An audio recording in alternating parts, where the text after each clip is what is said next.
Hello, my name's Niranjan, the host of Master of Your Crafts podcast, learning from leaders who are continuously inspired, passionate, and driven to align with their soul purpose, sharing their gifts to bring healing to others. The music is composed by Rebecca Everett.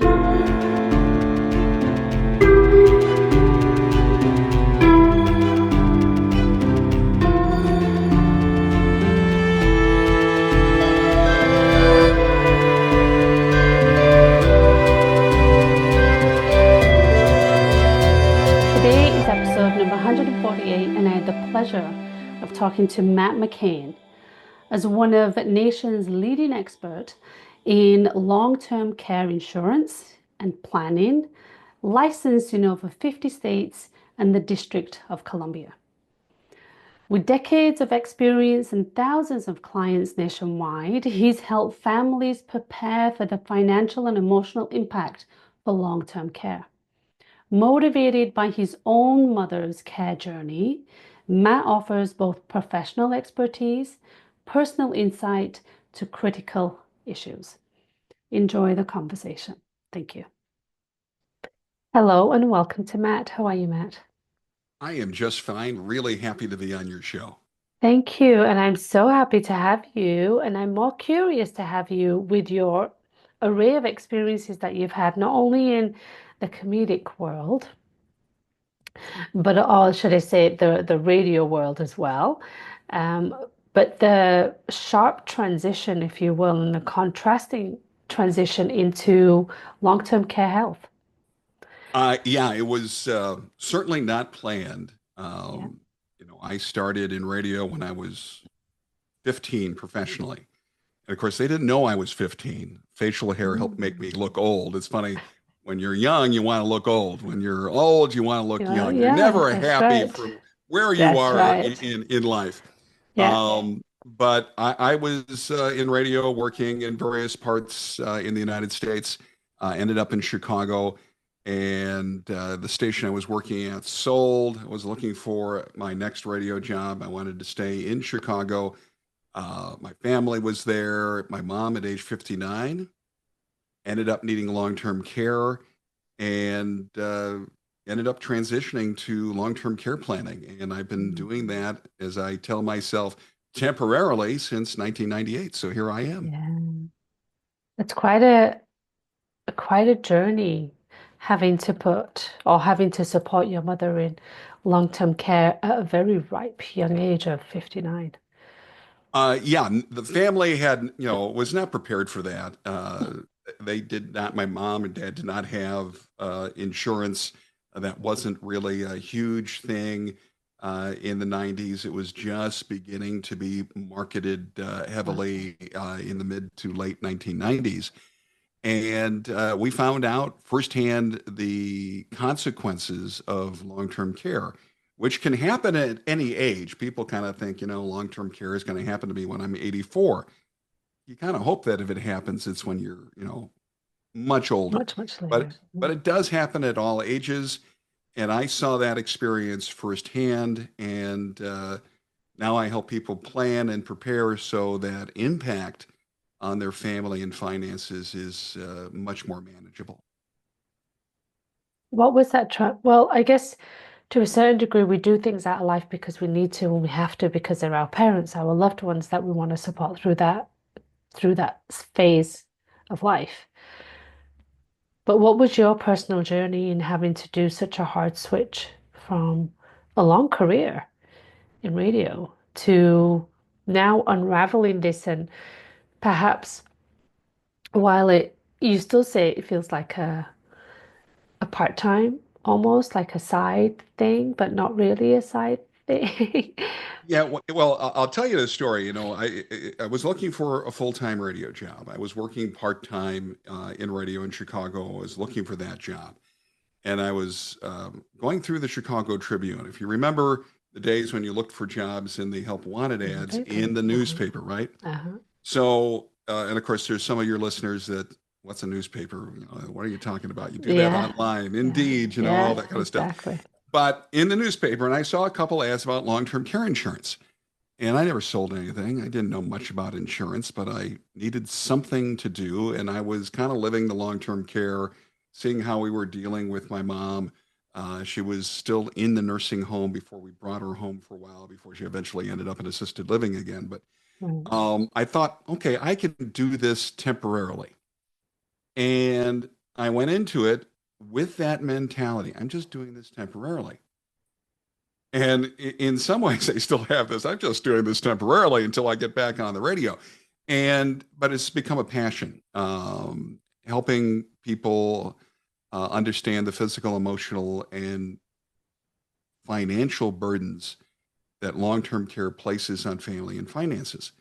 And and now that I've been doing this for so many years with so many clients across the country, and I'm now talking to the adult children of my clients from years ago, Mhm. and they're thanking me for having their parents get a plan, which is making Right. their lives a whole lot easier in dealing to make sure that their mom or dad has quality care in the setting they want without, blowing up their inheritance. And that's extremely rewarding. There's not a lot of Yeah. jobs where you have that ability to impact people's lives. Sure. When you're on the radio, you're in a room by yourself, there's a microphone, and you have no real understanding of the impact that you're having on an audience. A little bit different today because of social media. People are going to tweet at you and say you're great, you're bad, whatever.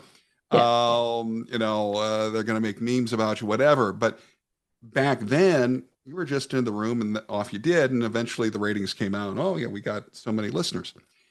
But with this, you're dealing with people one on one. Now it's virtual as opposed to in person, but it's still you're dealing with individuals, and you're setting up something for their families who often you never talk to until the crisis has occurred. Uh, that's when you become really important for those people who find your business card. They look, there's a policy here. How does this work? How is this going to help my mom or dad? And you go through it and you can hear the relief in their voice. And Right. and that is rewarding. I mean, doctors do it, and police officers see that. There's careers that do that. But most of us, don't have that one-on-one impact.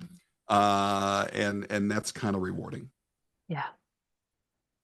What was that transition like coming from a space of radio and influencing people still, but passively? Where this is a very active influence and support and feedback loop, if you will. Whereas the radio wasn't. So, what was that transition in getting that validation for you, but also enhancing on that experience for the other person? Because we do, when we see the validation and acknowledgement from others in a conversation, it changes how we interact with them as well, right? Absolutely. And it was terrible. It was awful.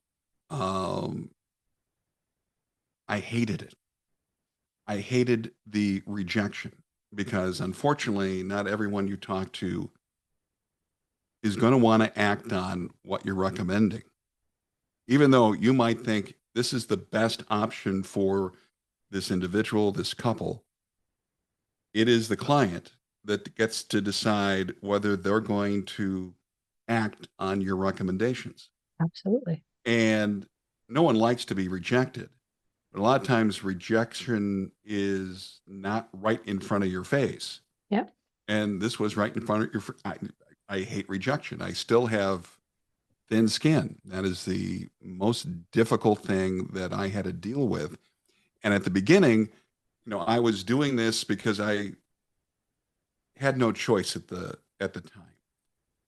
I wasn't going to work at McDonald's Yeah. um, because there was no knowledge, no desire.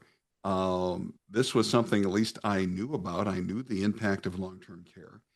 I never went to college thinking that I would be involved in insurance and long-term care. That is not what was even close to being on my mind. Mhm, mhm, And here I am going to people's houses being that stereotypical insurance guy. And it's like, oh, geez, I went to college for this. mhm. But as time went by, I used the skills that I learned being on the radio and being able to relate to other people and ask questions. So they would reveal what their concerns are so I can make appropriate recommendations. So eventually I was trying to, think of it as a talk show, so to speak. And now when we do this virtually, and I have people in every state, so we do this, and I was virtual, by the way, long before COVID. We were doing virtual 2013, 2014. So we were way ahead of the curve, so to speak. Um, Now it's kind of just like a radio show, Yeah. and um, and I use the interview skills that I learned being in radio in dealing with listeners or guests or what have you to find out what people's concerns are. So when you meet, and I'm not the only person that does it this way, of course, everyone has their own personality and stuff in relating to clients, but I learn as much as I can about the individual or couple that I am speaking with and asking questions, actually listening to their answers and asking the appropriate follow-up questions. So I have enough information to make the proper recommendations. There are some situations where I say, this is not appropriate. Right. And what's interesting is sometimes, the more I tell someone that's not appropriate, the more they want it. And it's like, no, you really don't have the money for it. This is not an expense you should be uh, Yeah. having at the moment. Okay. You have other expenses. You got this, this, and this. You can qualify for Medicaid, which is in the United States, as you might know, is the medical welfare program. It will pay for long-term care if you have limited financial resources. And so I attempt, based on the information that I get, to provide appropriate recommendations. And often enough, people will agree and act. Sometimes they won't.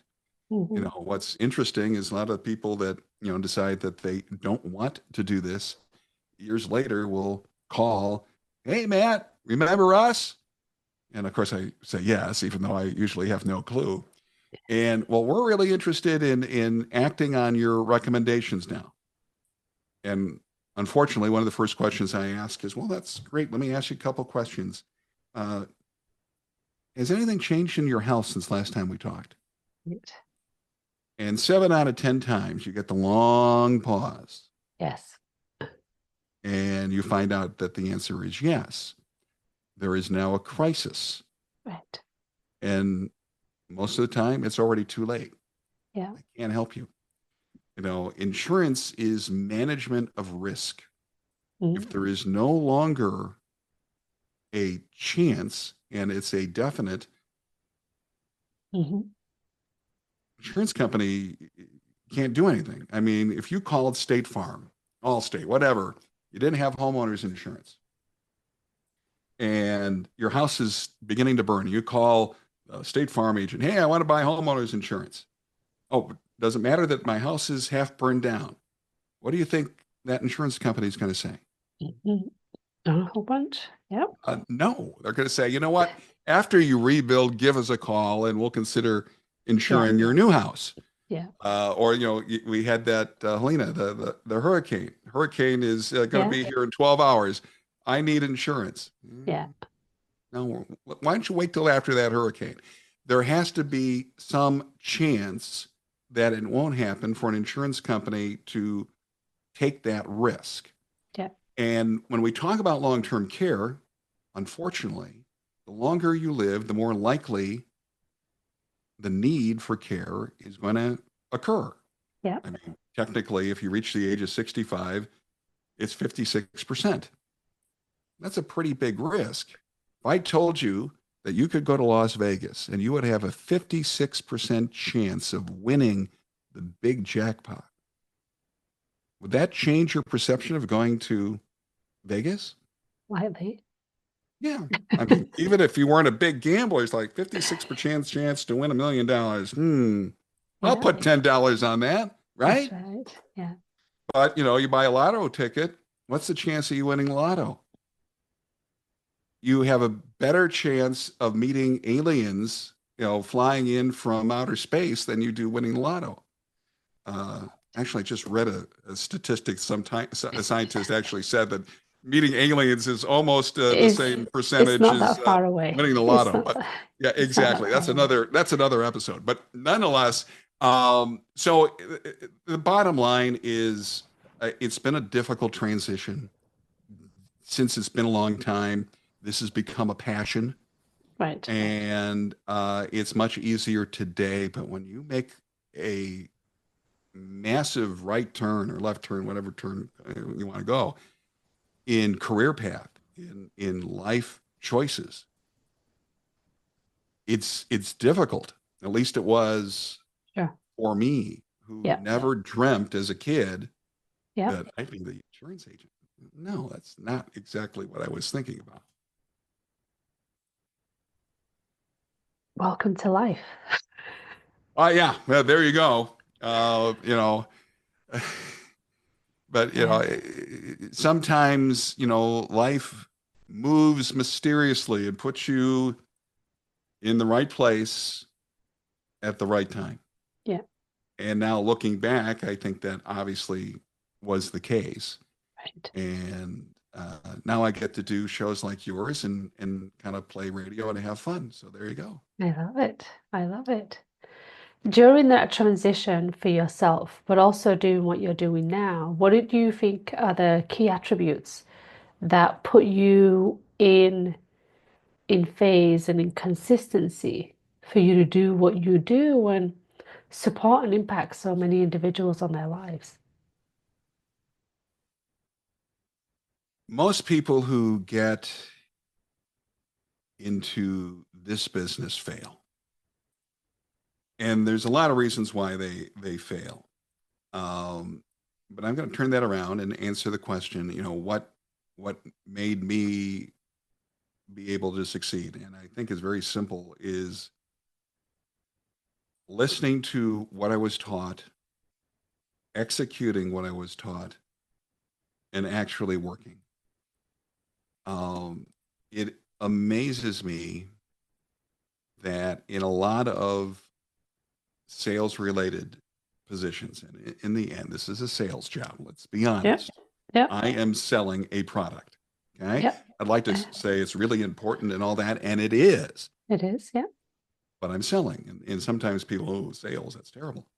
But everything in life is sales. Everything is a sale. Everything. I meet you at a bar, we're having a sales conversation. Okay. It Right. doesn't matter what the topic is. Everything in life is a sales job Right. of some way. It's not a bad or dirty word. Yep. Um, but most people fail because they don't put in the effort. They don't want to listen to what is being taught. And you can probably relate that to any profession whatsoever. Right. Because the old 20-80 rule, 20% really do 80% of the work. And especially in a sales organization, it's probably that way in many professions. And what sets people apart is that 20% will get up every day and ask themselves, what can I do today to move from point A to point B? Mm-hmm. While a lot of other people, they've got the business card, they can tell their friends and family they have a job, and they have built-in excuses of why they're failing. Right. And, the economy, this, and it's very easy. And I've talked to, for instance, realtors. Okay, they have this problem in real estate, where you got 20% of the realtors out there doing what they're supposed to be doing, working hard, while everyone else is kind of just sitting there and they got their business card and not working, because you got the built-in excuse, because you have so many other people to blame other than yourself. Mm-hmm. So when I started doing this, I had to make it work. Sure. Even though I was kind of trying to find a radio job at the same time, I needed to make this work. And then I did. I started helping people. I became successful, and I never looked back. So once I was able to make that transition and say, this is what I'm doing, this is how I'm going to uh, execute the rest of my life at that point. I just went forward, didn't look back, and I still found ways for that creative part of me to live. Mm-hmm. When I talk to clients, I try to make it fun. Which long-term care, how is that going to be fun? Well, in any conversation, you can make things really fun, or you can make it really, the exact opposite. Who wants well, number one, who wants to talk to an insurance agent of any kind? Right. Nobody. Okay. But they're there because they know they have a problem. They want to get information. They want to get their quotes. They want to see what this is all about. And if you make that experience Mm-hmm. a little bit more fun, you get people to laugh and you get Mm-hmm. people uh, to understand that you care. Mm-hmm. A lot of times people don't care how much you know until they know how much you care. Yeah. Then now you're having fun, you're having a conversation. They're going to open up. They're going to share, here's our real concern. Right. Because one of the first questions I always ask is, what got you interested in learning about long-term care planning? And I usually get the same spiel each and every time, very generic and all that. Yeah. It's going to take another 20 minutes before I find out the real reason, Sure. the real Yes. motivation of Yeah. why they have gone to the extraordinary effort to go online, find me, make an appointment, and sit, whether it's an evening during the day or on a Saturday, and talk about long-term care. Who the heck does that unless there's a reason? And once you find out that reason, now you can really address the solution to their major concern. And sometimes it's real simple. You know, they have three daughters, none of them live close by. And then as you have that conversation, even if they live close by, are their daughters going to be able to juggle their careers, their Yes. families, their kids, and be a caregiver? Right. No. But they didn't think about that part. They just thought no one lives nearby. Right. So you develop that, and in a way that is fun, where an hour and a half has gone by and they don't know it's an hour and a half because they've just been talking and talking and talking, and that's great. We had fun. That's what it's all about. What has this taught you about yourself?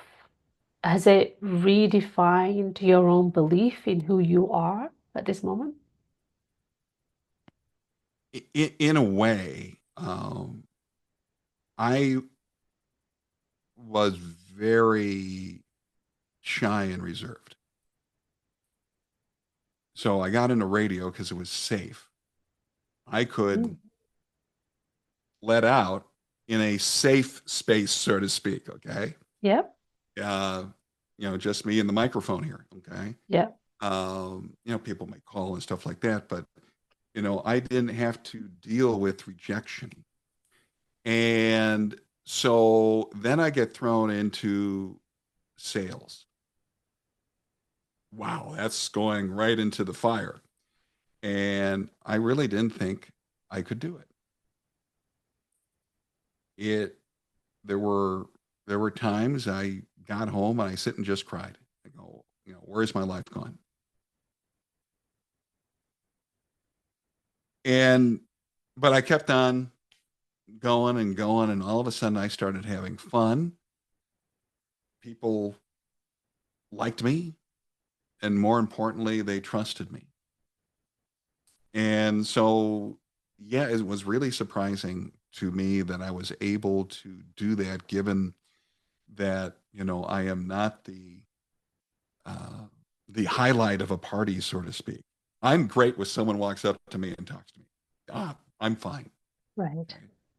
Me walking up to you, Yeah. not going to happen. It's Right. just not going to happen. Right. And so, those are usually not the people that, work in a sales related job. Right. And so I had to overcome that hurdle. And I've done that. I'm much better today than I was then. I'm still not where I'd like to be, but, eventually I will get there, Yeah. but one step at a time. What is your bigger intention other than supporting people for those difficult moments that are inevitable to a certain degree that could come down the pipes in life? What is your bigger goal and intention with the craft that you have garnered for yourself? Not necessarily for long-term care, but the person who Matt has become. Interesting question. Um,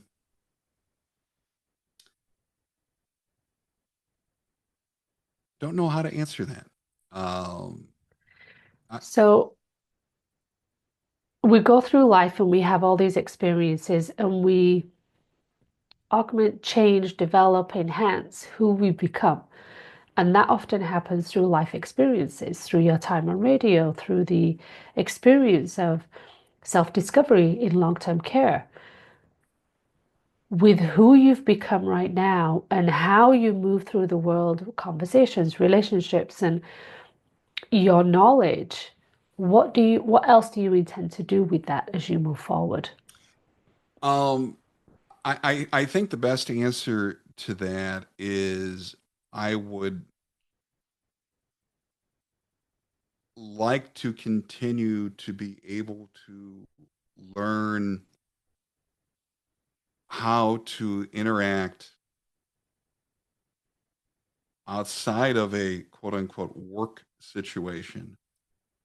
And I'm amazed by people that can be in a group, a party, or whatever, and just maneuver and work it. And they're not afraid to come up to someone and, Mhm. hi, I'm Matt. What do who are you?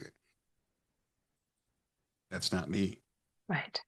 Now, I would, if I had to today, be a little bit better than I was, 20 years ago, Hmm. where I'm not sure I would get up from the chair at a party. Now I might stand up and walk around a little bit. So hopefully the confidence, the ability to talk to people in the way that we are talking on this podcast Yep. in quote unquote real life in a non-work situation. Yep. Um, I think that's where I would like to eventually get at. Don't know if I'll ever get there, but I started way in the corner. So, Yes. I'm making a little bit of progress.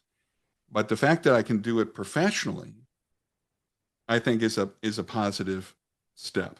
Um, my parents used to joke that when I was in radio that sit on the radio and and then they have a party or it's a Christmas thing and there's two of Matt. One doesn't say boo to anyone. Not that he was rude or anything. It's just Right. shy. And the other Yeah. one that, hey, sunny and high of 80 today, blah, blah, blah. It's, totally different. Right. Same person, Yeah. different situation, Yeah. different result. And they couldn't figure that out, nor could I. Hmm. I hate the word safe space in today's environment because it projects something often very Yeah. different. But when I was in radio, I was in a safe space Sure. Sure. because I didn't have that immediate rejection. In real life, as you know, you get rejection. And I don't like rejection. Now, and I still don't. Mhm. But I'm better with it today than I used to be. Right. Fair. That's fair.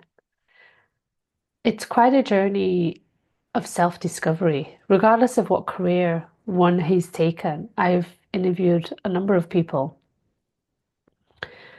and even in my own reflection, recognizing the hidden parts of us that often just want to see an element of air. Not necessarily need to even do something with it, but the recognition and the observation of it can often be half the battle for us to move forward. So by you saying it so boldly, the rejection piece and being so shy, and I'm saying introvert to the true core sense is what I'm sensing from you, is often noted that true introverts meet the best in extroverts for short periods of time. And we exhibit that today. Well, there you go. You know, Yeah, and I think the goal is to be able to extend that short period of of time course. and make it for longer periods of time. Not necessarily change who I am as a person, but how I relate in the real world. Because it's like I operate in multi dimensions. I did when I was in radio. Yeah, I do that now. And I do that now even more so because of how we talk to clients. right. I don't have to go to someone's house anymore. That's how we did it. I would come to Right. your house at 7 p.m., with the briefcase and all that. Yeah, I would go into someone's kitchen. Oh, I, I mean, just thinking about it scares right. me. Wow. And these are people generally that I didn't know. Okay. Now I still don't know the people, but it's a little safer space. Okay. And so I'm making progress, but I'd like to get out of the complete shell. And I think it would also open a lot of doors in life as well that I still keep closed. So it's interesting to see and to learn how we often choose careers that really challenge us unconsciously, or paths that it's a part-time and I'm still looking for this. But rather being in that space of somehow being gravitated towards something that is most challenging for us, which is what you've done.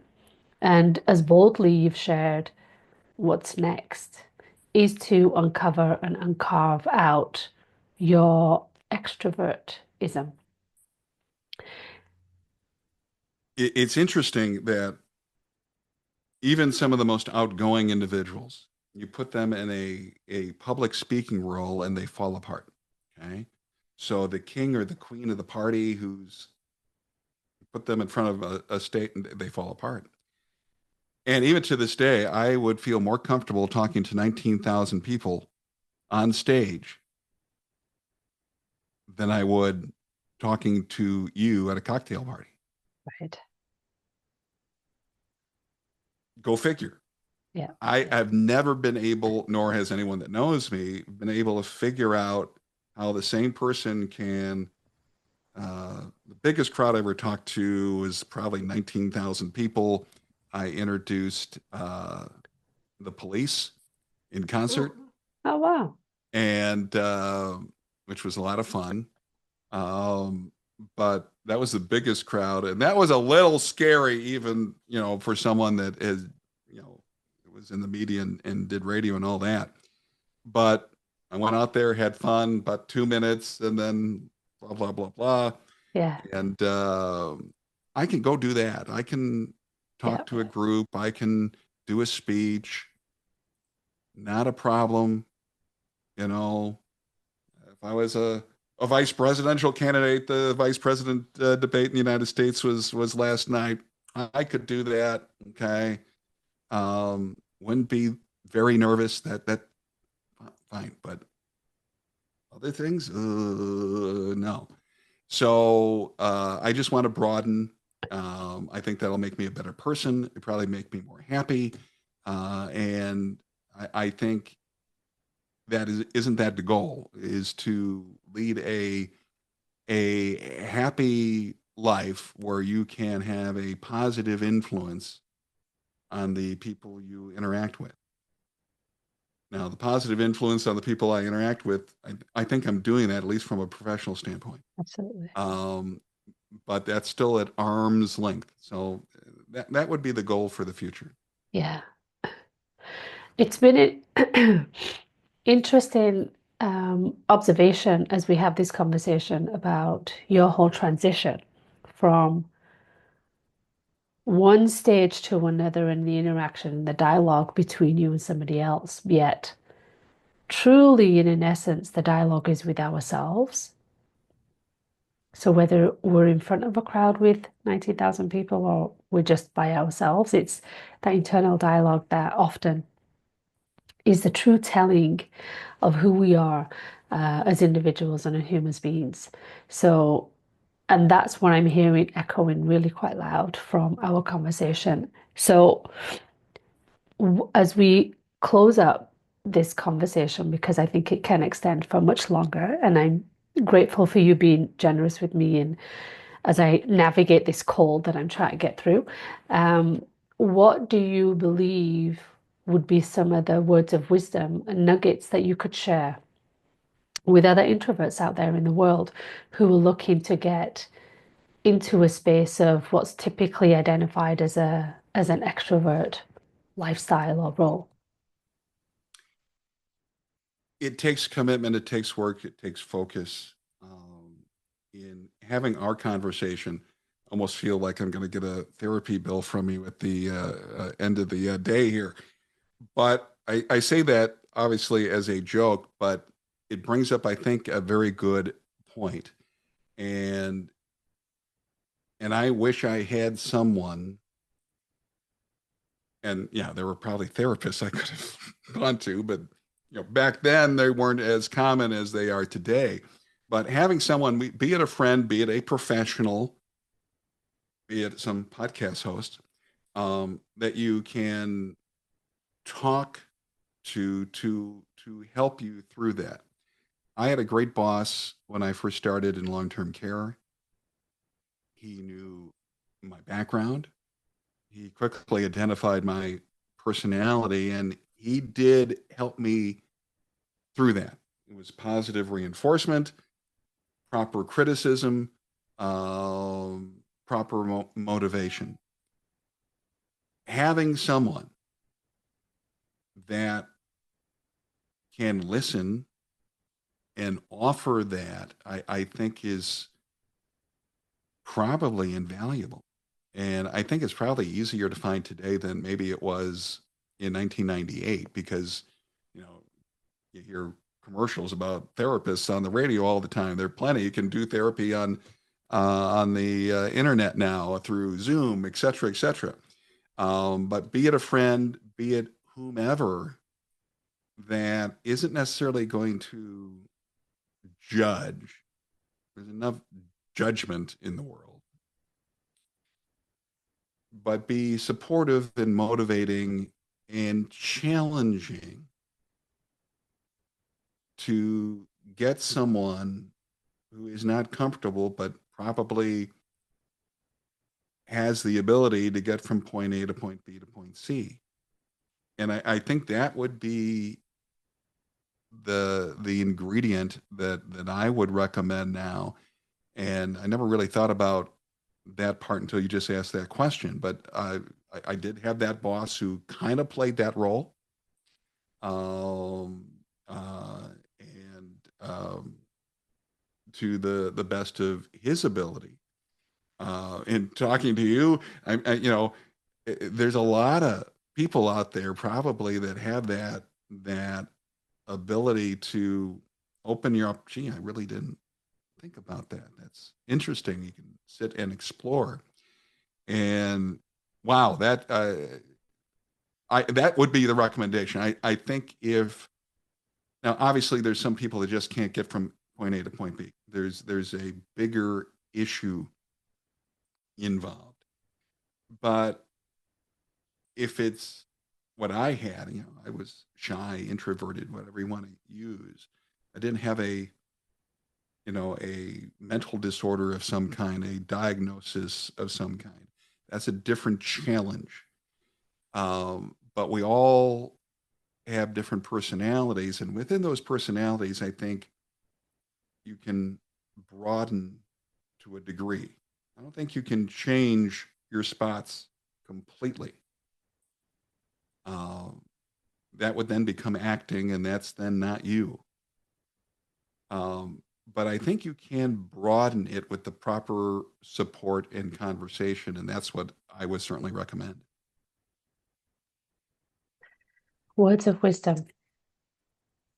Having gone Absolutely. through it and being in a position to observe others and guide others through it, that's where the magic is. And maybe we can deepen that conversation. So, yeah, maybe I can Absolutely. support you through it. Who knows? Yeah. It is Matt, all possible anything is for possible. a very shy guy that played all the hits on the radio Yeah. to doing what I do today still is amazing, but I still have more work to be done. But that's for everybody. The difference between perhaps you and everybody else or any other introvert or extrovert person is you recognize it and you're opening yourself up to accepting your own growth. So I commend you for that, Matt. Well, thank you. Thank you very much. Yeah.